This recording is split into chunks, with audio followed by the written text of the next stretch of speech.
اعوذ باللہ السمیع العلیم من الشیطان اللعین الرجیم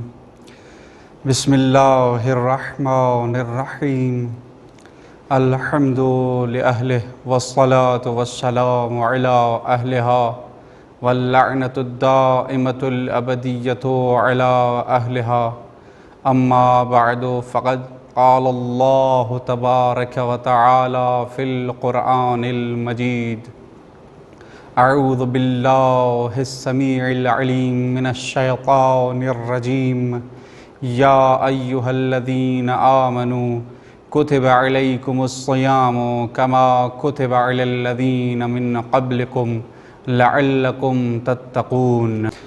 خداوند متعال کے احسانات اور عنایات خاص ہیں کہ جنہوں نے ایک بار پھر سلسلہ ماہ مبارک رمضان، ماہ مہمانی خدا کے عنوان سے چند عرائض آپ کے سامنے پیش کرنے کی توفیق عطا فرمائی۔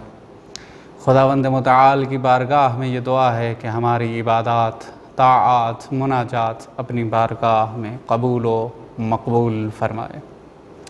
اور آج ہمارے سلسلے کی ایک اور کڑی اور آنے والی رات کی مناسبت سے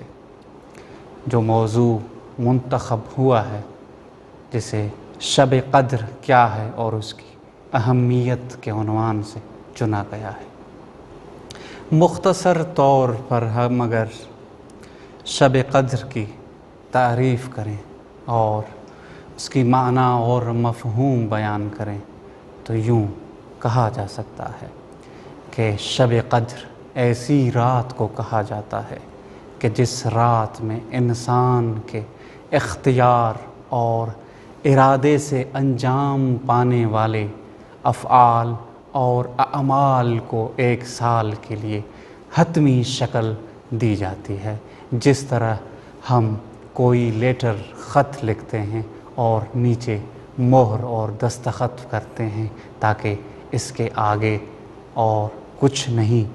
یہاں تک یہ باتیں فائنل اور حتمی شکل اپنا چکی ہیں، تو یہ رات آئندہ سال کے لیے، اگلے سال کے لیے اسٹیمپ اور مہر کی حیثیت رکھتا ہے۔ اور شب قدر کی احتمالی راتوں کو 3 راتوں میں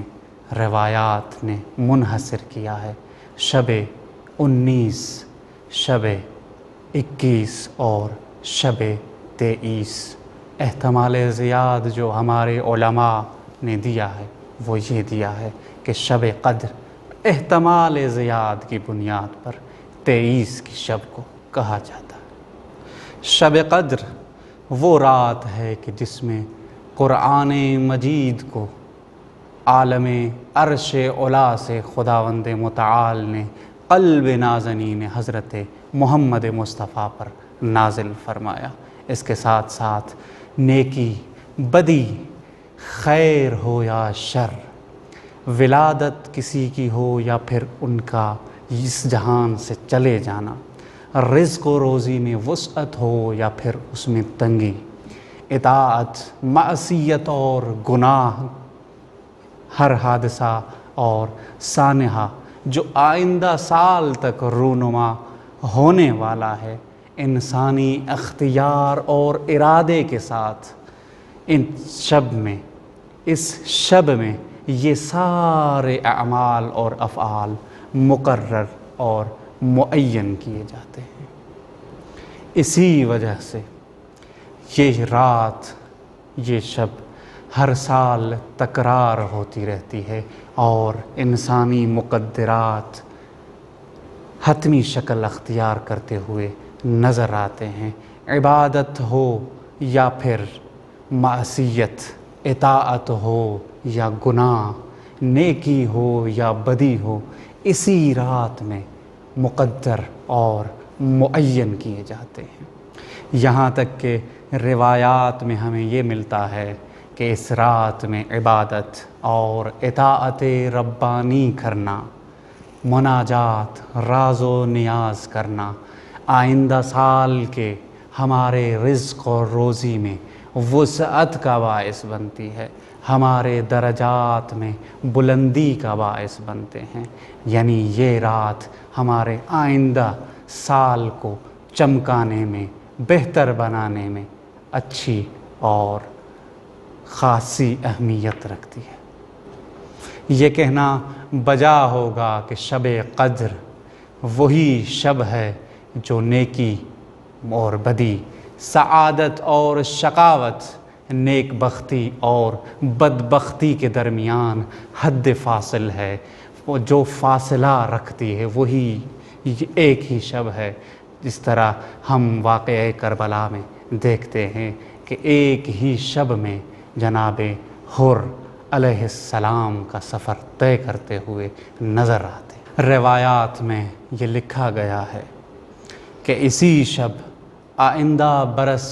رونما ہونے والے واقعات اور اتفاقات کو لکھ کر امام زمانہ عجل اللہ تعالی فرجہ الشریف کے سامنے لائے جاتے ہیں۔ افسوس اور حیف کی بات ہے کہ ہمارے پروندے، ہماری فائلز میں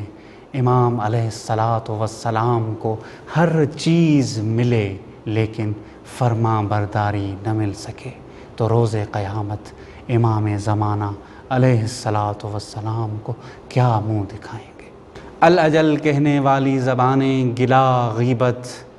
اور مومن کی توہین کرتی ہوئی نظر آئیں، ہمارے ہاتھ، ہمارے پاؤں، ہمارے کان، ہماری آنکھیں گناہ کرتی ہوئی نظر آئیں، یہ عجب نہیں کہ امام زمانہ ہم سے گلہ بند ہو۔ یہاں پر ایک سوال اٹھتا ہے، وہ یہ کہ مختلف ممالک میں دن آگے پیچھے ہوتے ہوئے نظر آتے ہیں۔ سعودیہ عربیہ ایک دن آگے ہوتا ہے، کبھی کبھار عراق اور ایران آگے ہیں تو پاکستان ایک تاریخ پیچھے ہے۔ ایسے کہ مثلاً رمضان مبارک کا چاند سعودیہ میں پہلے دیکھا جاتا ہے تو پاکستان میں دوسرے دن۔ تو سوال یہ اٹھتا ہے کہ آیا شب قدر فقط ایک ہی رات ہے یا پھر جہاں پر جو افق ہے ان کے مطابق شب 19، شب 21 اور شب 23 ہی شب قدر کہلاتی ہے؟ تو جواباً عرض یہ ہے کہ اختلاف افق، چاند کا پہلے دیکھا جانا یا بعد میں دیکھنا، اس بات کا سبب نہیں کہ یہ قدر والی راتیں مختلف نہ ہوں، بلکہ ہر ملک کا اپنا افق ہے، اپنے چاند کے مطابق 19 کی رات ہوگی وہی شب قدر کہلائے گی، یا 21 کی رات اگر شب قدر ہے تو وہی 21 کی رات شب قدر کہلائے گی، یا پھر 23 کی رات شب قدر کہلائے گی۔ اور حالانکہ رمضان المبارک کی ہر رات میں عبادت، تلاوت، مناجات، راز و نیاز اور خدا کی بارگاہ میں دعا کرنا باعث اجر و ثواب ہے۔ مختصراً عرض یہ ہے کہ ہر ملک کی بنسبت وہاں ہونے والی شب قدر میں وہاں کے بسنے والوں کے لیے اعمال اور افعال اسی رات میں مقدر اور معین کیے جاتے ہیں اور امام زمانہ علیہ السلام کی بارگاہ میں عرضہ کیے جاتے ہیں۔ شب قدر پر اگر ہم نظر ڈالیں تو اس کے دو جنبے، دو طریقے نظر آتے ہیں جن پر بحث کی جا سکتی ہے، جس کو اچھی طریقے سے سمجھا جا سکتا ہے۔ پہلا جنبہ جسے زمانی کہا جاتا ہے، یعنی شب قدر وہ زمانہ تھا، وہ وقت تھا جس وقت میں قرآن صامت قلب محمدی صلی اللہ علیہ وآلہ وسلم پر عرش علا سے نازل فرمایا گیا۔ دوسرا جنبہ جو جنبہ حقیقی رکھتا ہے، جو طریقہ حقیقتاً شب قدر، لیلۃ القدر کو سمجھنے اور اسے پانے کے لیے معاون ثابت ہوتا ہے، وہ حقیقی جنبہ انسان کامل کا ہے اور انسان کامل کے وجود کا ہے، انسان کامل کے وجود کا اتم اور اکمل اور اچھا مصداق وجود مبارک ائمہ معصومین علیہم السلام ہے۔